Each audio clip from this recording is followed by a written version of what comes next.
Hello guys, welcome to my channel Let's Crack Judiciary. I'm back with a new topic today, and that is chapter 12, Information to the Police and Their Powers to Investigate. Let's start section 154, Information in Cognizable Cases. Every information relating to the commission of an cognizable offence, if given orally to an officer in charge or of police station, shall be reduced to writing by him or under his direction and read over to the informant.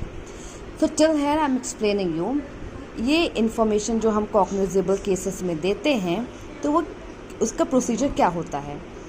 जिसने भी information दी है cognizable case offence, वो writing में देगा या फिर खुद लिखेगा या फिर वो पुलिस को बोलेगा और पुलिस लिखेगी, और फिर जब पुलिस लिख लेगी तो वो इन्फॉर्मेंट यानी कि जो इन्फॉर्मेशन लेके आया है उसको वो सुनाएंगे.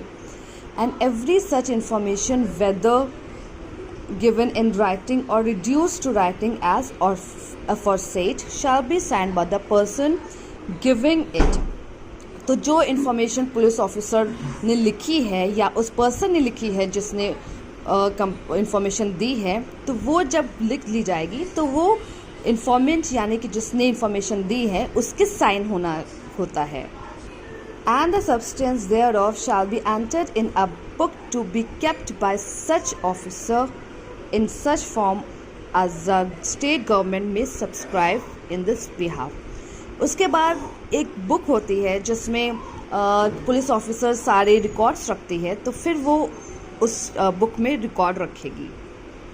Provided that if the information is given by the women against whom offence under section 326A, section 326B, section 354, section 354A, section 354C, 354D, 376, 376A, 376D, 376C, section 376D, section 376E और section 509 of the IPC.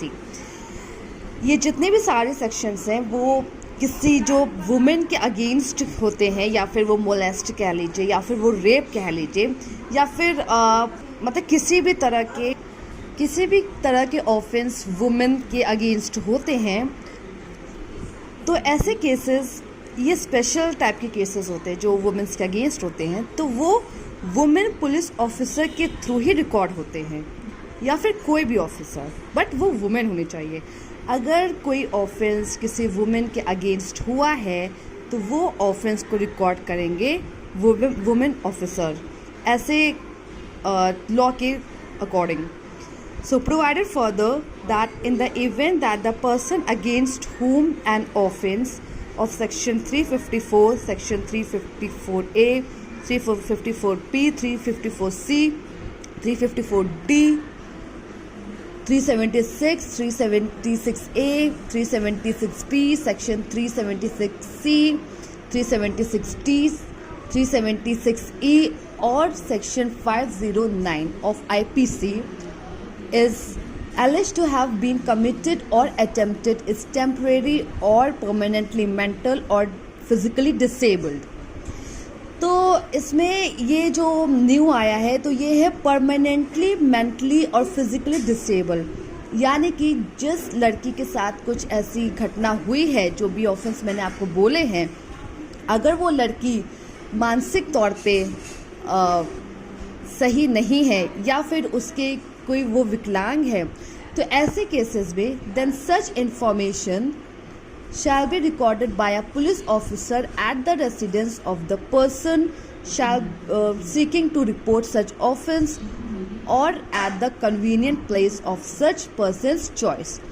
ऐसे cases में police officer उसके घर जाके उसकी complain या information record करेंगे, या फिर ऐसे जगह जहाँ पे उस पर्सन को कन्वीनियंट लगे, मतलब वो सुरक्षित महसूस करे, उस जगह में वो पुलिस ऑफिसर को रिकॉर्ड कराएगी. in the presence of an interpreter or a special educator as a case may be। अब वहाँ पे कोई बीच में होना ज़रूरी होता है ताकि उसके सामने ही ये बात हो, तो वो उनको ये भी पता चले कि हाँ पुलिस और विक्टिम के सामने ये बातें हुई हैं। तो या फिर इंटरप्रेटर होता है वहाँ पे या फिर एक एजुकेटर होता है। Sub clause B, the recording of such information shall be videographed. तो जो भी इंफॉर्मेशन वो ली जाती है वो रिकॉर्डिंग वीडियोग्राफ के थ्रू होती है। वीडियोग्राफ मतलब जहाँ पे हम कैमरे से वीडियोग्राफ कर सकते हैं। Sub clause 3, the police officer shall get the statement of the person recorded by a judicial magistrate under clause A of subsection 5A of section 164 as soon as possible। Specially in सब cases में क्या होता है कि police officer को जल्दी से record करना होता है कि जितनी जल्दी हो सके। जुडिशियल मैजिस्ट्रेट उस पुलिस ऑफिसर पर दबाव डालती है कि नहीं, जितनी जल्दी हो सके आप इन केसेस को रिकॉर्ड करिए और सारी इन्वेस्टिगेशन करिए। अब आता है clause 2, a copy of the information as recorded under section 1 shall be given forthwith free of cost to the information.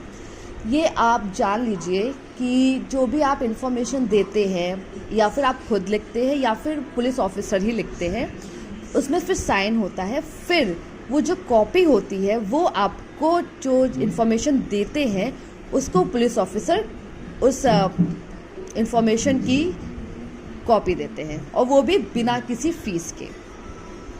Sub clause 3, any person aggrieved by a refusal on the part of an officer in charge of the police station to record the information refers to in subsection 1 may send the substance of such information in writing and by post to the superintendent of police concerned, who is satisfied that such information discloses the commission of a cognizable offence, shall either investigate the case himself or direct an investigation to be made by any police officer subordinate to him in the manner provided by this code, and such officer shall have all the powers of an officer in charge of the police station in relation to that offence।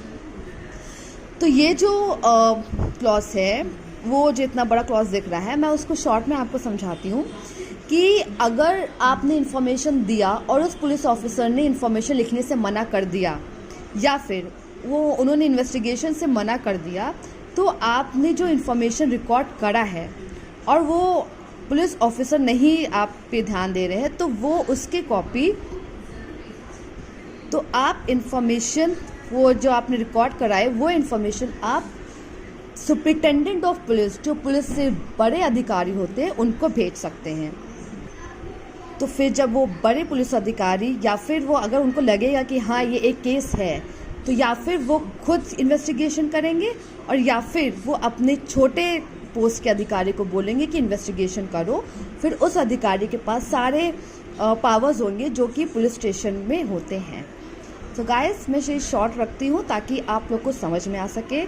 ऐसा नहीं है कि law वाले ही ये पढ़ सकते हैं, आपको अगर जानना है तो एक नॉर्मल पर्सन भी पढ़ सकते हैं।